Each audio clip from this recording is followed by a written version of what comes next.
بسم اللہ الرحمن الرحیم۔ السلام علیکم یا احباب کرام، کیف الاحوال؟ هل انتم بخیر؟ ماشاء اللہ۔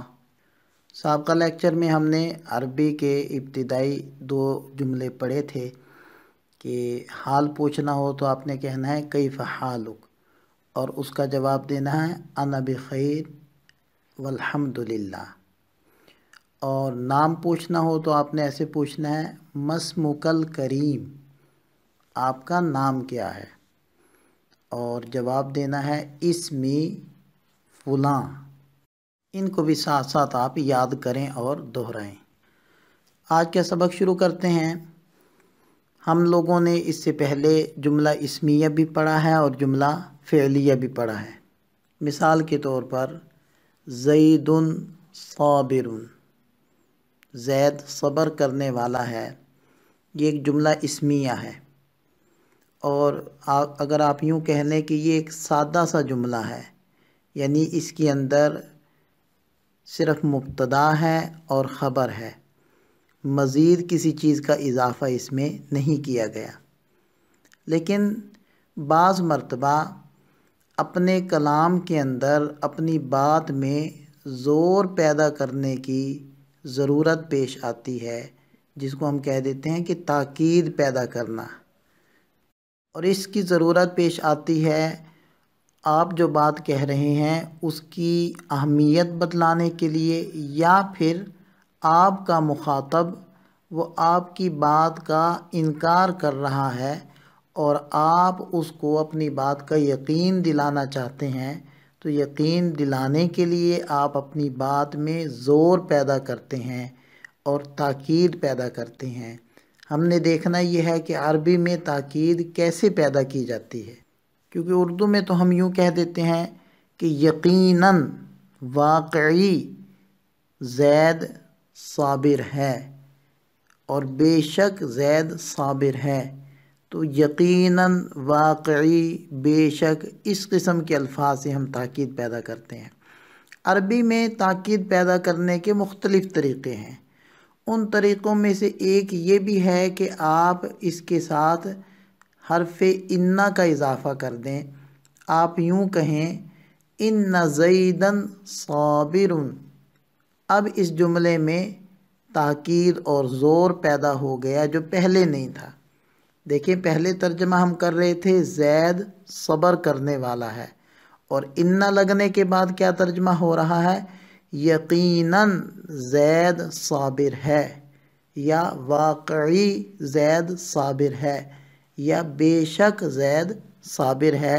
ان تینوں میں سے کوئی ایک ترجمہ آپ کر لیں گے تو انا کا ترجمہ ہو جائے گا۔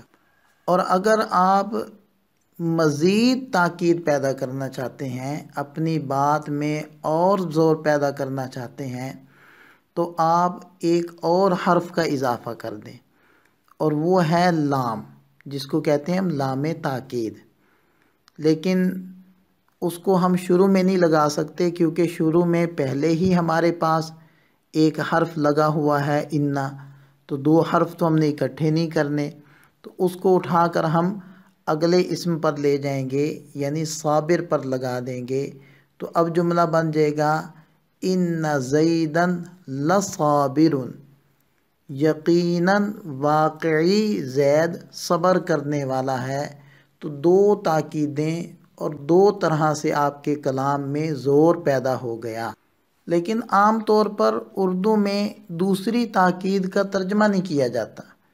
یہ عربی کی خوبصورتی ہے، اور جو براہ راست عربی سمجھتے ہیں وہ اس زور کو اور تاکید کو محسوس کرتے ہیں، اور بہت ساری عربی کے اندر پائی جانے والی تاکیدات اور پائے جانے والے حسن وہ صرف محسوس کیے جا سکتے ہیں، اور ان سے لذت حاصل کی جا سکتی ہے، اور ان سے اثر لیا جا سکتا ہے۔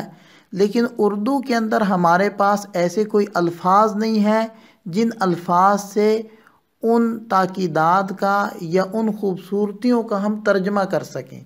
اس لیے تو کہہ دیا جاتا ہے کہ جی اردو کا دامن وہ تنگ ہے، عربی کے الفاظ، تمام الفاظ کے ترجمہ کرنے کے لیے ہمارے پاس الفاظ موجود نہیں ہیں، اور ان چیزوں سے جا کر اندازہ ہوتا ہے کہ عربی کا ترجمہ پڑھ لینا اس کی کیا نوعیت اور کیفیت ہوتی ہے، اور عربی کو حقیقی معنی میں سمجھ کر اور پھر قرآن کو یا حدیث کو پڑھ کر اس کے دلوں کے اوپر اثر کی کیا کیفیت ہوتی ہے، یہ ان چیزوں کے پڑھنے کے بعد ہی اندازہ ہوتا ہے۔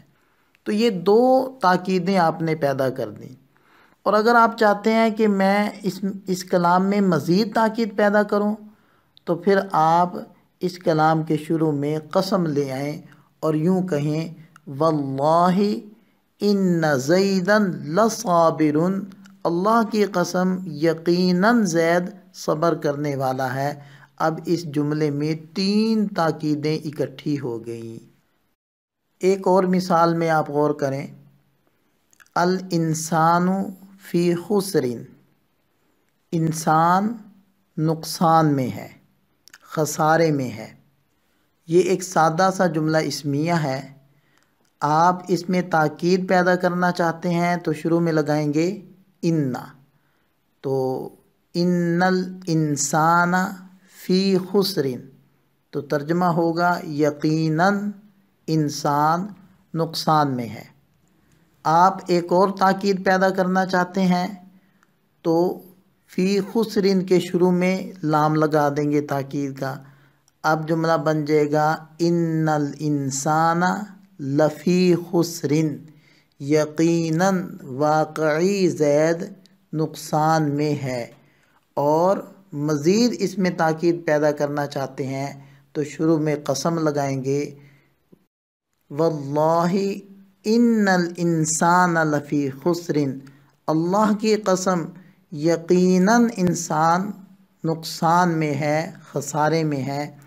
اور قرآن کریم نے یہاں جو قسم ذکر فرمائی ہے وہ ہے والعصر، تو دیکھیں اس آیت مبارکہ میں والعصر قسم ہے زمانے کی، ان الانسان لفی خسر، یقیناً واقعی انسان نقصان میں ہے، خسارے میں ہے۔ ایک مثال اور بنا لیتے ہیں، جیسے الشرک ظلم عظیم، شرک بڑا ظلم ہے، یعنی بڑے درجے کا گناہ ہے۔ آپ تاکید پیدا کرنا چاہتے ہیں تو شروع میں لگائیں گے ان، تو یہ ہو جائے گا ان الشرک ظلم عظیم، یقیناً شرک بڑا ظلم ہے۔ اور مزید تاکید پیدا کرنے کے لیے آپ لام لگائیں گے ان الشرک لظلم عظیم، یقیناً شرک واقعی بڑا ظلم ہے۔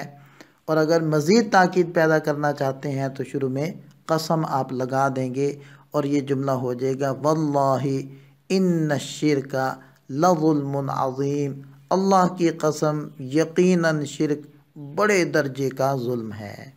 تو یہ تو چند ایک مثالیں آپ حضرات کے سامنے آ گئی کہ جملے میں تاکید اور زور کیسے پیدا کیا جاتا ہے، لیکن آپ نے غور کیا کہ انا لگنے سے پہلے جملے کی اعرابی کیفیت کچھ اور تھی اور انا کے لگنے کے بعد بدل گئی ہے۔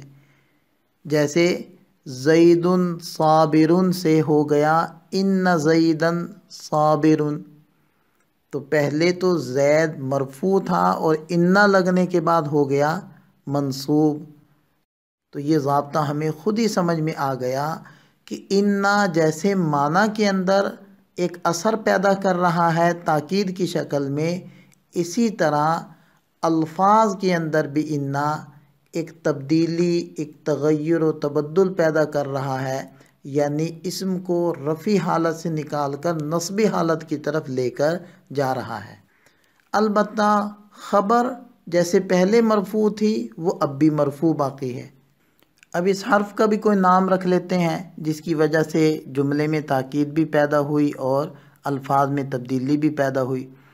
تو ہمیں معلوم ہوتا ہے کہ یہ حرف فعل کی طرح کام کر رہا ہے، جیسے فعل لفظوں میں بھی اثر کرتا ہے، معنی میں بھی اثر کرتا ہے، یہ حرف بھی فعل کی طرح معنی میں اور الفاظ میں اثر پیدا کر رہا ہے اپنا، اور تبدیلی پیدا کر رہا ہے، لہذا ہم اس کو کہہ دیتے ہیں کہ یہ حرف فعل کے مشابہ ہے۔